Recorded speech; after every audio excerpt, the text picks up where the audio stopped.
So I'm going to try to go quickly. I hope we'll have a few minutes for discussion. I'm going to just talk about the idea of bringing complete streets and how applicable they are to suburban environments, and base it on some of the work I've been doing with residents in the inner suburbs of Toronto. But I should say that a lot of these things are also applicable to newer areas of development because of the kinds of planning regimes that we use. So what I'm going to suggest is that the idea of complete streets is important and applicable to some suburban environments. However, the difference between urban and suburban environments does create some significant contrast to how streets work in these kinds of places. So just on the left here, that's a kind of older pre-war neighborhood, and on the right is a post-World War II neighborhood. So when I talk about suburbs, I'm really talking about those post-war areas. So I think that the planning and development regime that continues to create post-war suburbs, both the inner suburbs I talk about and the new suburbs, are actually going to quite limit the effectiveness of the idea of complete streets in these environments. And I'm going to try to articulate why I think that very quickly.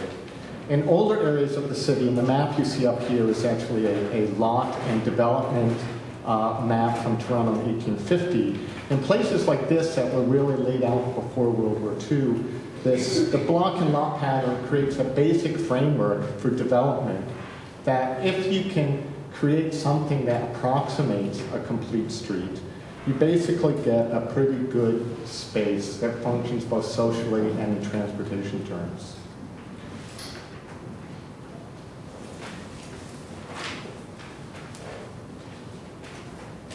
Outside of the old city, however, the street system was really structured by the old rural surveys that took place that set aside very little land for through transportation.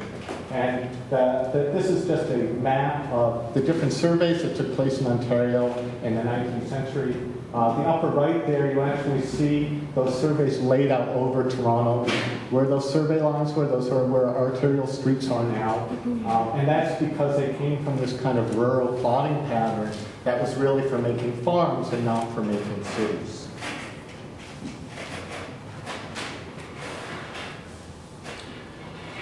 So those very limited rural roadway allowances were refashioned after World War II into an arterial roadway system, which, using a logic of traffic engineering, was really intended to maximize car mobility across the entire territory of the city.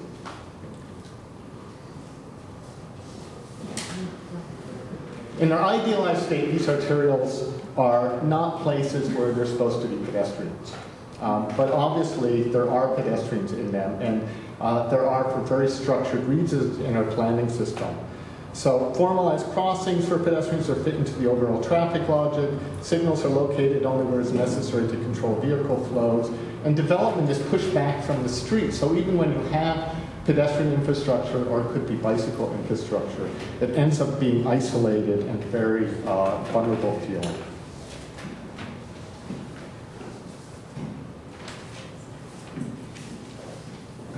So a major problem that kind of enters into this framework and was never really considered in the planning system that was developed, that in Toronto, there are hundreds of thousands of people that use these traffic streets as pedestrians, as their local shopping streets, as the place that they go to get the bus. So in Toronto, there are like 1,200 high-rise apartment buildings in suburban settings, mostly located on suburban arterials. There are hundreds of thousands of housing units. I've done made workshops with residents in about 8 of these, and many of them are the home of people who have the least choices in terms of both housing and transportation. So the map in the lower right there is some work by David Holchansky showing how the inner suburbs have become very, very low-income areas, places with new Canadians and very low-income housing. And in the workshops I did as well, we found out about half the households living in these places designed for cars.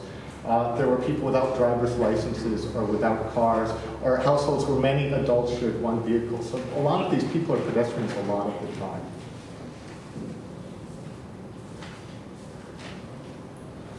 Now, the Toronto situation is kind of particular because of the scale of the housing, but I get to bring up Seattle too. I did some work in the Seattle suburbs.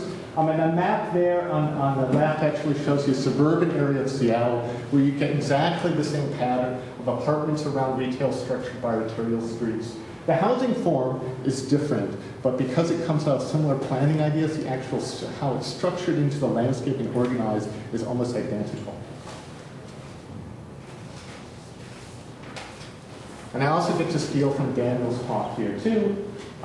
This is the same kind of diagram that is trying to look at streets both in terms of their hierarchy and a link, whether they're for traffic moving across the city or for local access and local traffic, or what kind of status of place they are. And the problem with these suburban areas is that the streets are very high in terms of the traffic hierarchy, but they're also the main streets for the local people. They have to shop there. The bus ridership is a huge issue. We recently canceled a light rail system on Finch Avenue where there are 40,000 bus riders a day. Those are 40,000 people that have to cross that street whether they're coming home or getting on the bus every day. So these are heavy, heavy pedestrian zones actually that are not conceptualized in terms of pedestrians. Now between the grid of arterial streets I've been talking about, there are the subdivisions which are designed to keep traffic out. Now there's serious connectivity problems here, but you can imagine these streets even going further in terms of traffic calming and shared space. I don't think that's where the huge issue is. What I'm interested in is the zones kind of between the subdivisions and the arterials where the shopping and the apartments are. So on this map, that's this kind of zone in here where you see along most of the arterials, and it's actually where most of the people are living. So this is just a zoom on a similar type of area. On the left is the subdivision, where at least there's access provided and traffic is thought about, and there's access to the local parks and school. But on the right, you see the large lot kind of apartment zones where there actually are no streets. And that's really a significant problem in terms of thinking about how to make these good places for pedestrians.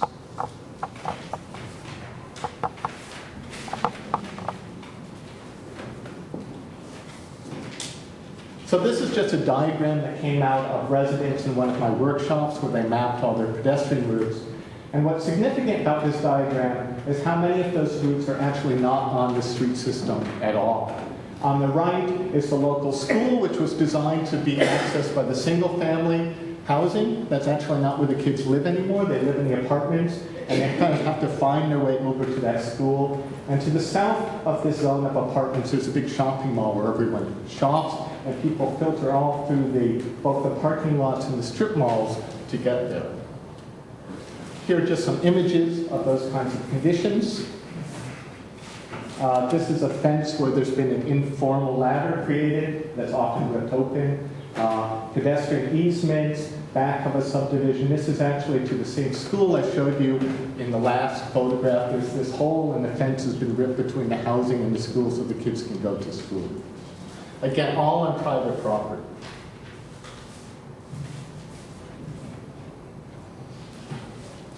Outside of their immediate housing environments too, the pedestrian system is not on the street system.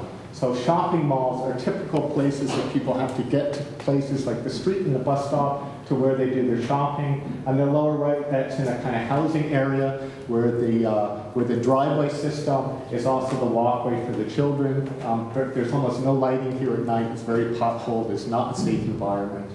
Up on the left, this speaks for itself. I don't think I need to say anything about that.